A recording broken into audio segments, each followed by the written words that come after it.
And who better to wrap up this segment than Dr. Rondeau? Future G, 2 to 3 years from now, what can you expect to see? What will you all be focusing on at that point in time? What's the ecosystem going to look like at that point? Yeah, so I always think about the privilege of being in a research and engineering focus that I've had my entire career is to think about, not what the future could look like, but to invent the future that we want to see. If I'm to borrow from Hmm. the motto of my alma mater, Virginia Tech. So one of those things, keep on that buzzword that Amanda's brought up, AI, right? So the artificial intelligence radio access network, AI RAN. That's a big focus of kind of transitioning from just Open RAN, which is a necessary base for to launch from, is to create this AI RAN. And so we're working with the AI RAN Alliance that's been stood up fairly recently. We've been working with, if you've seen the announcements from NVIDIA on their AI Win project, which is to advance U.S. technology innovation into an AI-focused RAN system.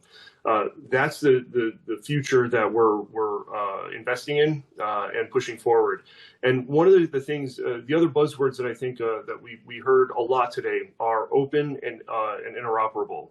And so how do you make sure that we're providing that openness, that interoperability? And so that's going to help us create the innovation space to take advantage of all these new AI ideas that are being put into these future networks. So on that one, we've launched the Okudu project, which is this open source software platform for 6G. And how do we make sure that we're creating that space of openness and innovation? So when we saw what Linux did for creating access to the internet and to creating the web as we know it today, when Kubernetes came out, it helped us control and orchestrate across the cloud. Those are major open source efforts. And we're trying to do the same thing for the telecommunications world. So that has been, that was announced earlier this year. We are in the process of getting those contracts signed and under agreement.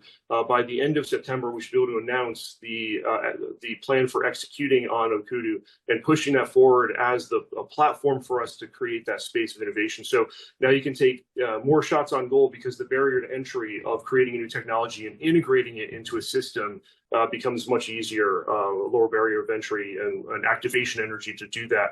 So kind of combining those, looking towards the future as far as how do we rapidly create opportunities for U.S. innovation that can be tailored to different problems, different platforms, obviously focusing on the Defense Department's needs of creating these capabilities for military advantage in the field. That's what we're looking at, and the future that we see is based on this as combining high-end advanced AI computation within the network, so that you have a seamless access to the applications, to the compute power, and wrangle all this stuff together in order to build that innovation and to invent that future.